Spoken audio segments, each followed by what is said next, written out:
It was supposed to be just another ordinary afternoon at a busy store, a place where people walked in and out without thinking twice. But in the middle of that normal day, something happened that left every shopper frozen in silence.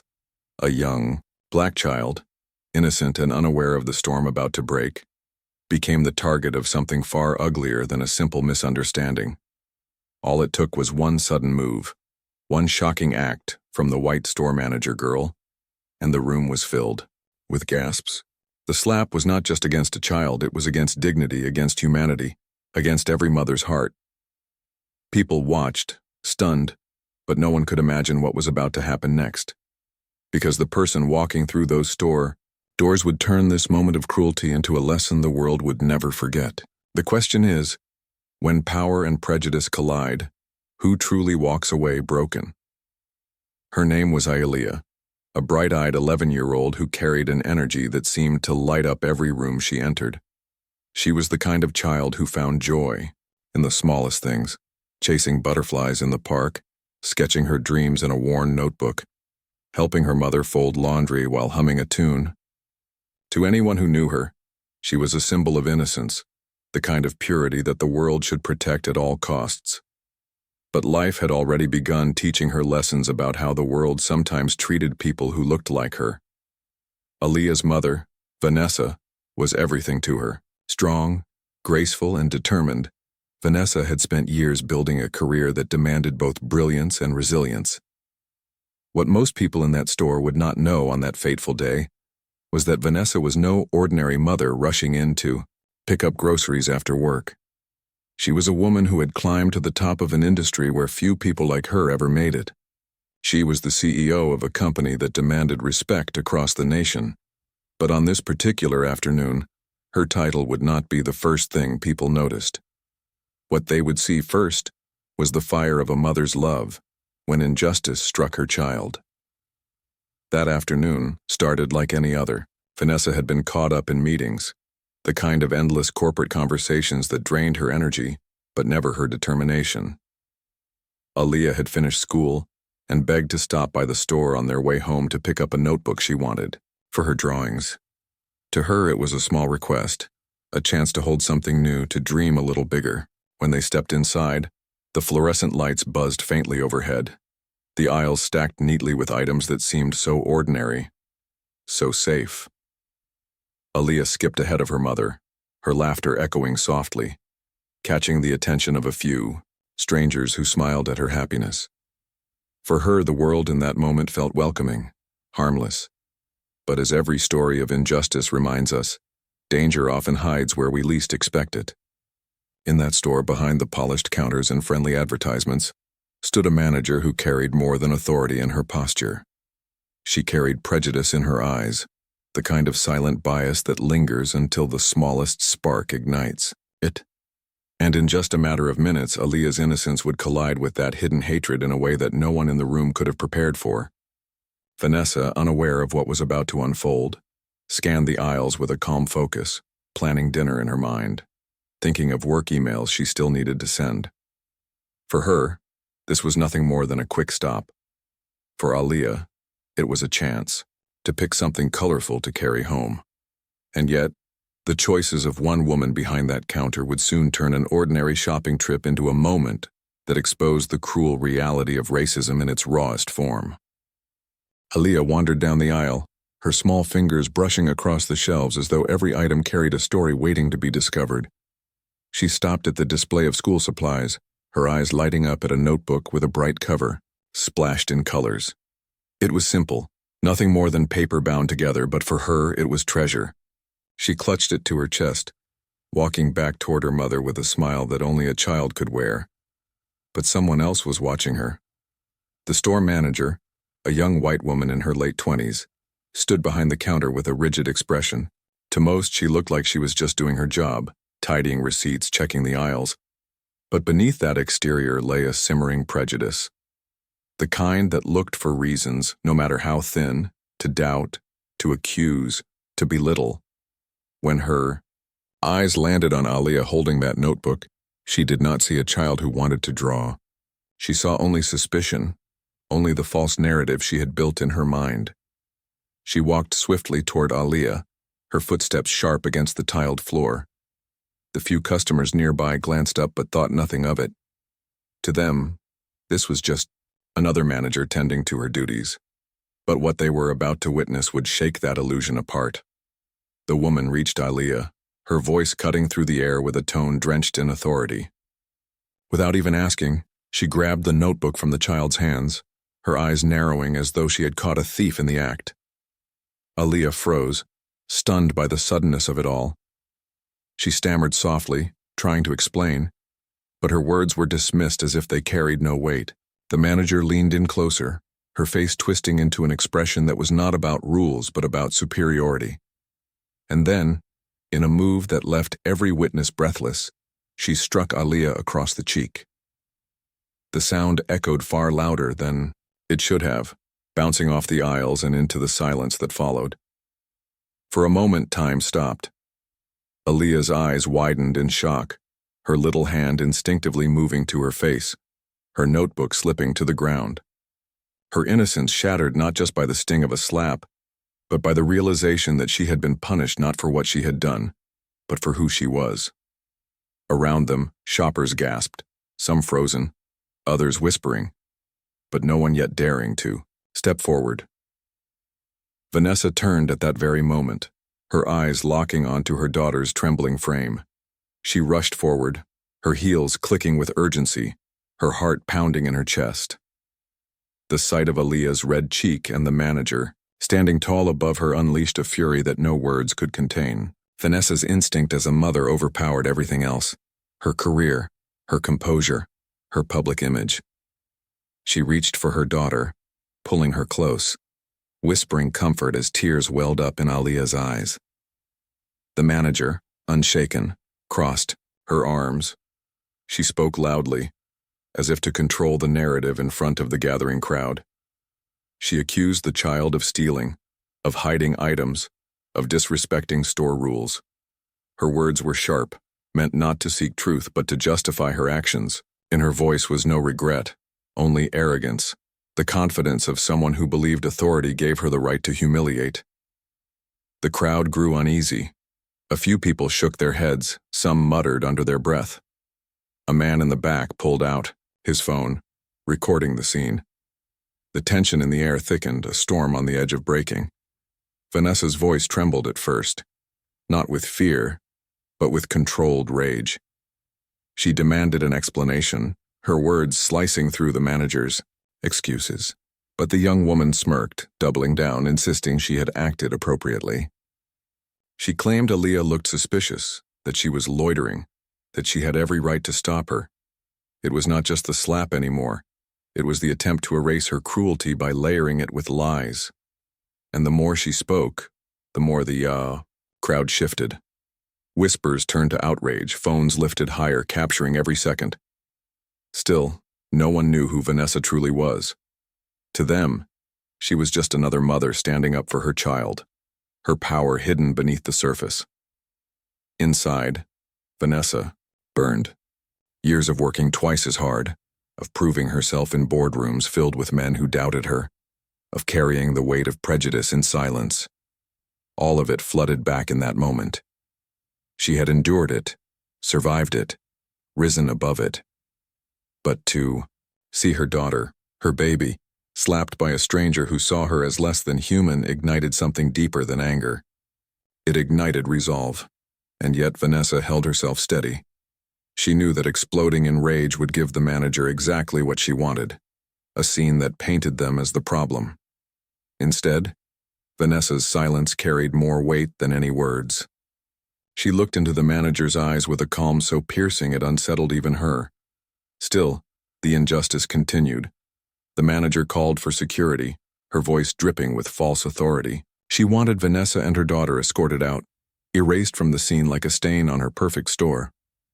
But what she did not know was that she had just written the script of her own downfall.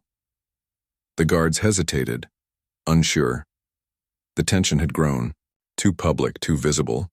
The whispers had become louder now, voices of strangers condemning what they had seen. And among the murmurs, one phrase repeated itself again and again. She hit a child. The walls of authority the manager thought she had built around herself began to crack. Still, she stood tall, unaware that the next few minutes would unravel everything she believed about power. Vanessa placed her hand on Alia's back, guiding her gently, shielding her from the stairs. She whispered promises into her ear, promises that she would be safe, that justice would come. But in Vanessa's eyes, there was more than comfort. There was the fire of a reckoning about to arrive. And as the store doors swung open, the sound of heels clicking across the floor signaled the arrival of someone who would turn the entire scene upside down. The moment the crowd saw her, they sensed something was about to shift. The energy changed, whispers paused, and even the manager's confident smirk faltered. Because the woman walking in was not just any mother, she was the CEO. The air inside the store felt heavy, almost suffocating as the crowd waited to see what would happen next. Vanessa's presence alone shifted the atmosphere, but the manager still stood her ground, clinging to the illusion of authority. Her arms were crossed, her chin lifted, her smirk unshaken. She believed that one mother's outrage could not undo her power, that the crowd's whispers would fade, that the slap would be nothing more than a fleeting memory.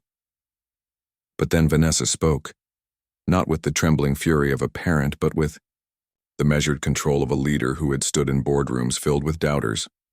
Her voice cut through the tension like a blade, calm yet sharp, filled with a weight that made even the most distracted shoppers stop and listen.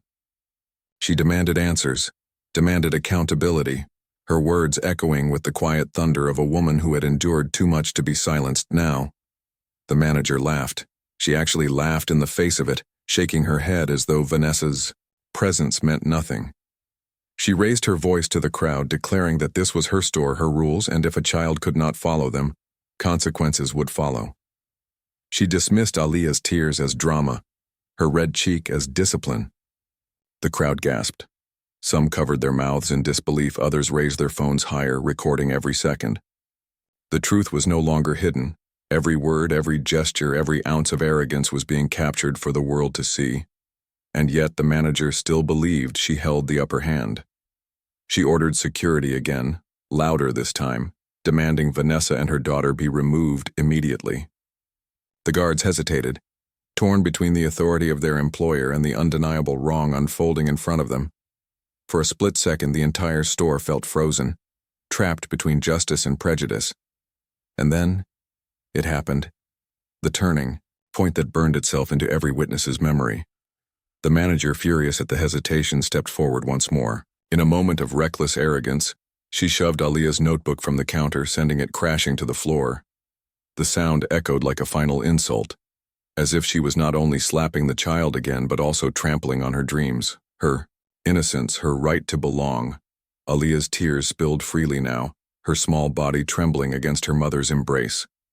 The crowd's anger erupted, voices rose, shouts of "unbelievable," "disgusting," and "she hit a child," filled the air. The tension had snapped, no longer silent disapproval but open outrage. Vanessa stepped forward, her posture unyielding, her eyes fixed on the woman who had dared to harm her daughter. In that moment, she was no longer just a mother. She was a force, a storm contained in human form, and every person watching could feel it. The guards stepped back, sensing the shift. The crowd leaned in, waiting. The manager's smirk faltered for the first time. Her arrogance cracked, replaced by a flicker of unease. She opened her mouth to speak again, to defend herself, but her words stumbled, caught in the weight of the silence pressing down on her. And then Vanessa said the words that silenced the room completely, words that carried the kind of power no one expected.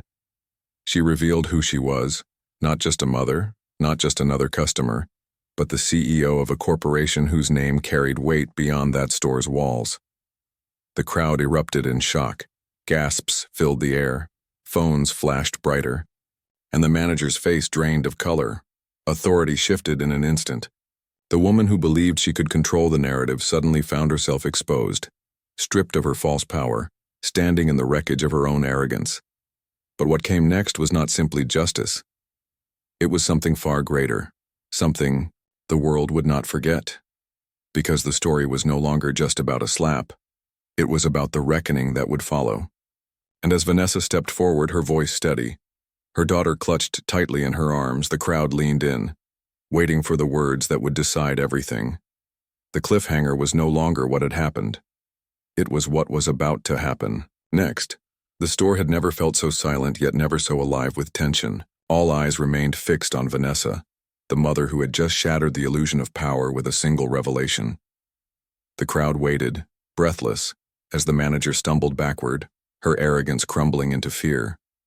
The confidence she once carried drained from her face as reality set in. This was no ordinary customer she had assaulted. She had struck the daughter of a woman who commanded respect across an entire industry. But in truth, the moment was never about titles. It was about dignity. It was about justice. It was about a child whose innocence had been trampled in plain sight because of the color of her skin. Vanessa did not need her position to justify her outrage. Every mother, every father, every human in that store had already felt the weight of what had been done. Security no longer moved at the manager's command. They stood still, waiting for direction, their eyes shifting toward Vanessa instead. Customers began speaking louder now, their outrage no longer whispers but declarations. Some shouted for accountability, others called it what it truly was, racism laid bare in the open. Phones kept recording, capturing every second that would soon ripple far beyond those store walls. The manager, trembling, muttered apologies that rang hollow, words spoken not from remorse, but from desperation. But Vanessa did not respond with anger. She lifted her daughter's notebook from the ground, brushed it off, and placed it back in Aaliyah's small hands. She knelt down, locking eyes with her daughter, speaking words so soft only she could hear. In that moment, her message was clear. You are not defined by the hatred of others. You are more than the prejudice thrown against you. When Vanessa stood, again her presence was unshakable. She spoke not only as a mother, not only as a leader, but as a voice for everyone who had ever been silenced in similar moments. She condemned the act, not just for what it was, but for what it represented. She reminded the crowd, and by extension the world, that this was not an isolated event. It was a reflection of a system that still allowed bias to disguise itself as authority, that allowed cruelty to masquerade as discipline. Her words struck deeper than any punishment could. They carried the pain of generations, the anger of injustice, and the hope for something better. The crowd listened in silence, some with tears in their eyes, others with fists clenched in solidarity. They knew they were not just witnessing a confrontation. They were witnessing a mirror held up to society.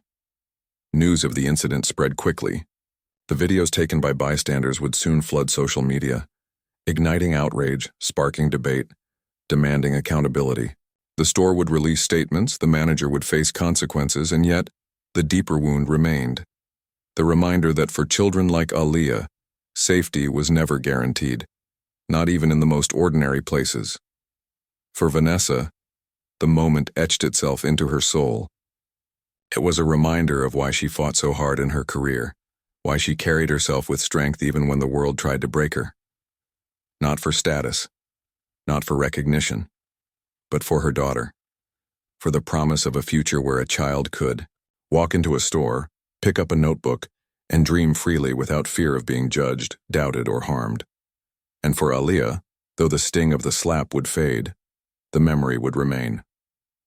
Yet so too would the lesson that her mother stood unshaken, that her worth could never be diminished by the prejudice of others, and that her voice, one day, would carry forward the fight for justice. The crowd left that store with more than groceries. They left with a story that demanded to be told, a story that revealed the ugly truth too often ignored. And as the doors closed behind Vanessa and her daughter, one question lingered in the air, a question that still lingers for all of us. If silence allows injustice to grow, then how many more children must suffer before we decide enough is truly enough?